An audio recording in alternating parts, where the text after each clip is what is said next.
Hello everyone, welcome back to another new video of Basics of Electrical and Electronics Engineering, which is a subject for the first year K2 syllabus students. In this video, we are going to discuss AC fundamentals, in which we are going to discuss average value, RMS value of different types of waveforms. So what are the values used for representing AC voltage and current? Which are the values we can use for representing voltage and current? Normally, when we are considering a DC system, a DC voltage or current when we are considering, it is a constant value. But when we are considering an AC system, it is instantaneously changing. So we cannot take a particular value and say this is the AC value. So we need some particular value to represent an AC voltage or current which is instantaneously changing. For this purpose, we are having four different types of values. First one is called peak value. Second one is called average value or mean value. Third one is known as RMS value, that is root mean square value, or the another name is effective value. And the fourth one is called peak to peak value. Let's go deep into each of them. First one, peak value. What is peak value? The maximum value that can be attained by an alternating voltage or current is known as peak value. We are familiar with peak value or maximum value or amplitude. That is meant by peak value, that is the maximum value a voltage or current, alternating voltage or current can attain is known as the peak value. Peak value is represented by, if it is current, we will represent it as Im. If it is voltage, we will represent as Vm. The second one is peak to peak value. So first one is peak value, second one is peak to peak value. From the word itself, it is clear that it is the value between two peaks. Two peaks, positive peak and negative peak. This value is known as peak to peak value. This is actually the fourth one. We are going to discuss what is the second one and third one. The second one and third one is average and RMS value, which is of more importance. So we are going to discuss we are going to make a detailed review of each of them. Let us move on to the first one, average value. Average value means average of all its values over a period of time. For example, normally we calculate the average value of marks of our class. For example, if you are considering what is the average marks of electrical in your class, so what will we do? We will take the sum of all the marks you are getting out of 25, for example. We will add up all the marks divided by how much number of students are there in the class. You have to add it and divide it by total number of students in the class.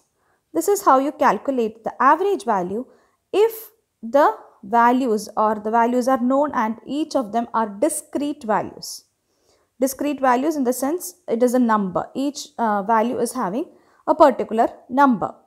So such a case, we will consider the average value as sum of the values divided by how many number of entries are there.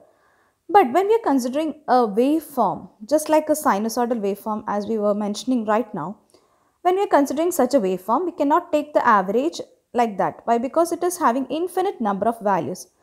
Because at every point or at every instant the value is changing, we cannot take the whole sum, right? So we have to take another method, or such a method is known as calculating the area under the curve divided by time period for that curve.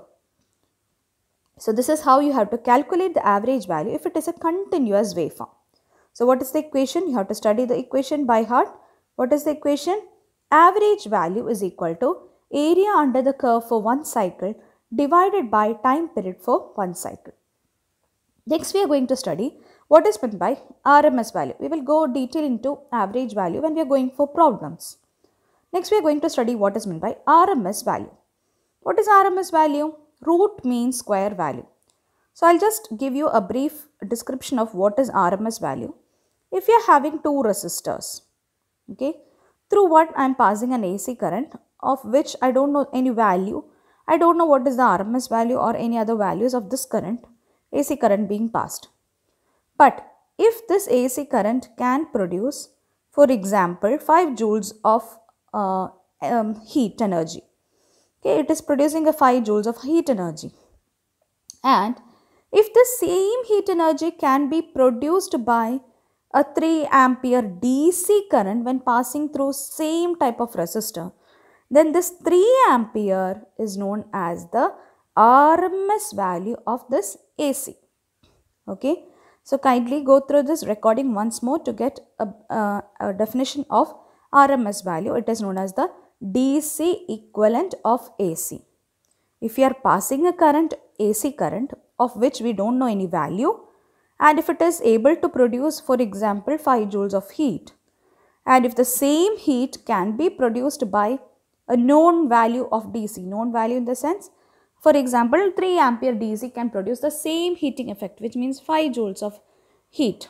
Then we can call 3 ampere as the RMS of this AC.